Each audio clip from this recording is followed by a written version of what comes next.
नाज़रीन, आज़ाद उम्मीदवार जितने भी जीते हैं इस वक्त इलेक्शन 2024 में, उनका एक कड़ा इम्तिहान शुरू हो गया है। अब सारी गेम जो है उन आज़ाद उम्मीदवारों पर है। बहुत सारे ऐसे उम्मीदवार हैं जिन्होंने तो कुरान पाक पर हलफ उठाकर दिया हुआ है कि वो जीतें या हारें, वो इमरान खान के साथ डट कर खड़े रहेंगे और तरीके इंसाफ के साथ खड़े रहेंगे। अब उनका सबसे बड़ा इम्तिहान शुरू हो गया है, क्योंकि सबसे ज्यादा इस वक्त जो पाकिस्तान के 2024 के इलेक्शन में जीते हैं वो आज़ाद उम्मीदवार हैं।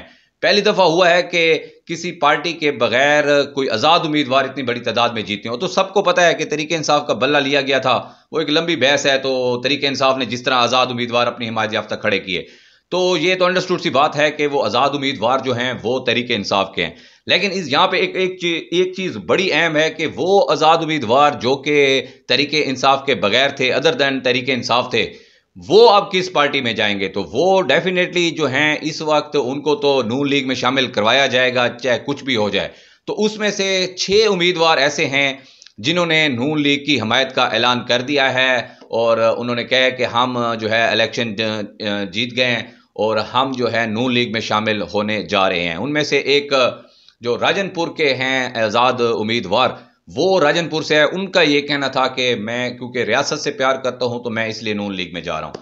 तो ये 6 जो हैं लोग नून लीग में शामिल करवा दिए गए हैं या कर दिए गए हैं, उन्होंने ज्वाइन कर लिया है। लेकिन अब ये सिर्फ उन लोगों का नहीं है, ये तकरीबन थोड़े से तादाद में लोग हैं जो कि आज़ाद उम्मीदवार हैं अदर दैन पीटीआई। बाकी तकरीबन पीटीआई के लोग ही हैं हमायत याफ्ता जो कि कामयाब हुए हैं। तो अब इन आज़ाद उम्मीदवारों का क्या होगा? इनके पास 2 सिनेरियो हैं। एक तो ये अपना आज़ाद वज़ीर आज़म खुद चुन सकते हैं, ये मिल जाएं एक बंदे को जो है वो अपना लीडर बना लें और वो फिर उसको वोटिंग करके असम्बली में वज़ीर आज़म बना सकते हैं। एक तो इनके पास ये ऑप्शन है। दूसरा, अब इन आज़ाद उम्मीदवारों के पास ये ऑप्शन है कि वो किसी पार्टी को ज्वाइन करें जो कि रजिस्टर्ड पार्टी हो, जिनके पास कौमी असम्बली की एटलीस्ट एक सीट हो।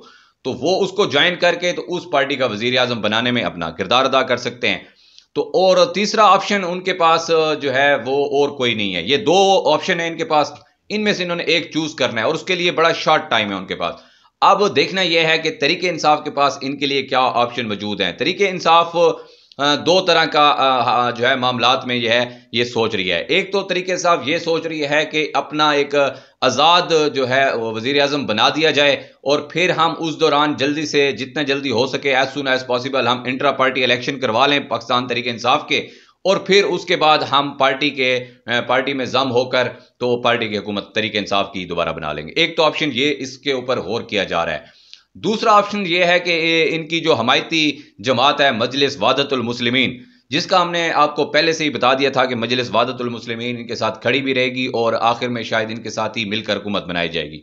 तो दूसरा ऑप्शन भी सोचा जा रहा है। इस हवाले से इमरान खान से मुशावरत भी हो गई है वकला की, और इलामा राजा नासिर अब्बास की जो जमात है मजलिस वहदतुल मुस्लिमीन, तो उसमें जो उन्होंने कहा है कि इलामा राजा नासिर के साथ हो सकता है कि पाकिस्तान तरीके इंसाफ के हमायत याफ्ता जितने भी आज़ाद उम्मीदवार हैं वो इलामा राजा नासिर की जमात में जाएंगे और वहां बैठकर वहां उसकी जमात में मिलकर जो है वो हुकूमत बनाएंगे और अपना वजीर आजम बनाएंगे, चाहे वो इमरान खान को ही डिक्लेयर कर दें अपना वजीर आजम, और इलामा राजा नासिर को जो है वो सदर या इस तरह की कोई और ओहदा जो है वो मिल सकता है। तो ये भी एक सोच है। अब देखते हैं कि तरीके इंसाफ सेकंड ऑप्शन की तरफ जाती है या फर्स्ट ऑप्शन की तरफ। ये तो आने वाले चंद घंटों में ही क्लियर हो जाएगा। लेकिन इमरान खान ने एक बहुत बड़ा जो है बैरिस्टर गौर के जरिए पैगाम पहुंचाया है अपने कौम के नाम कह सकते हैं या तरीके इंसाफ के वोटर सपोर्टर के नाम, जो कि सबसे बड़ी तादाद में इस वक्त पाकिस्तान में मौजूद है।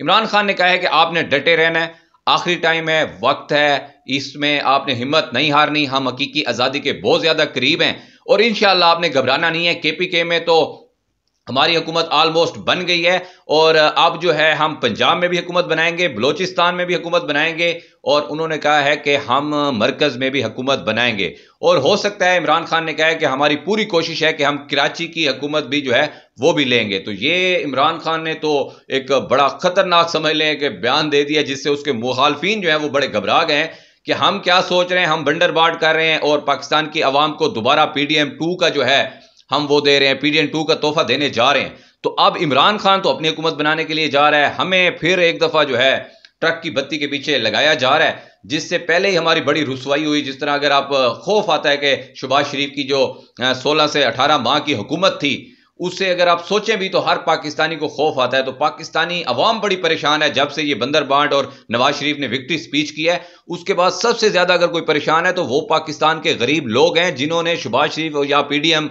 1 की हुकूमत देखी है। तो अब ये PDM जो है अल्ट्रा प्रो मैक्स बनाई जा रही है। तो अल्ट्रा प्रो मैक्स PDM जो है इससे अवाम परेशान है।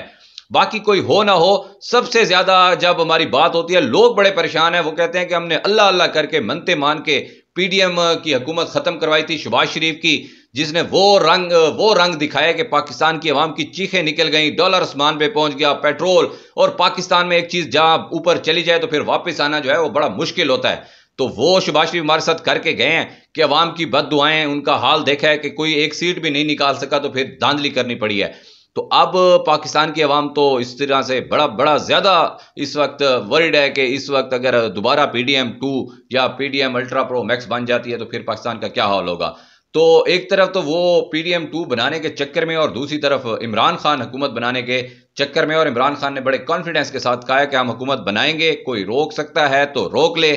और जिन जिन हलकों में धांधली हुई है, जिन जिन हलकों में रिजल्ट तब्दील किए गए हैं, वहां पे अवाम पहुंचे, अवाम अपना हक दे, अवाम राइट अपना ले। अवाम ने पूरा मन एहतजाज करने हैं। आपने कोई किसी के साथ झगड़ा लड़ाई नहीं करनी है, पूरा मन एहतजाज करें। पूरी दुनिया करती है अपना इंसाफ लेने के लिए, हक लेने के लिए। और अब तो तरीके इंसाफ इलेक्शन में क्लीन स्वीप कर चुकी है और अब अपना इंसाफ लेगी। और इमरान खान वो शख्स है, आखिर में मैं आपको बता दूं कि वो 4 हलके खुलवाने थे तो इमरान खान ने जो किया था लग समझ गई थी सबको, और 4 हलके खोलने पड़े थे। तो अब तो तकरीबन 80 हलके हैं, तो 80 हलकों पे तो इमरान खान इनको छोड़ने वाला नहीं है, ये सबको पता है। तो सब आखिर में हमारी ये दुआ है कि अल्लाह ताला को ऐसे हालात पैदा करे और जो हमारे मुल्क का निज़ाम है या सिस्टम चलाने वाले लोग हैं, अल्लाह उनको ऐसी हदायत दे कि वो अवाम के मैंडेट को तस्लीम करें, अपनी हार को तस्लीम करें और उस शख्स को मुल्क का वज़ीर आज़म बनाएं जो इस वक्त हक रखता है, जिसको अवाम ने चुना है, जिसको अवाम ने मैंडेट दिया है। पूरी दुनिया देख रही है। कितना एक आप छुपाएंगे, ये पुराना दौर तो है नहीं, वीडियोज आ रही हैं, सब कुछ आ रहा है। अब बहुत हो गया है। अब सोचना चाहिए फैसला साजों को भी, और मुल्क के साथ जो लोग सिंसियर हैं उनको भी सोचना चाहिए कि मुल्क को आप किस जानिब लेकर जा रहे हैं। इससे मुल्क का नुकसान होगा, पाकिस्तानी कौम का नुकसान होगा। जिसको कौम चाहती है, जिसको कौम ने मुंतखब किया, उसे आने दें। कौम की उमंगों के मुताबिक ही जो शख्स आएगा वही मुश्किल फैसले करेगा, वही इस मुल्क को ऊपर लेकर जाएगा। तो ये हमारी दुआ है। आपने भी इसमें शामिल होना है तो कमेंट बॉक्स में जरूर आमीन लिखिएगा। इंशाल्लाह नए प्रोग्राम साथ दोबारा आपकी खिदमत में हाजिर होता हूं। Keep watching B news.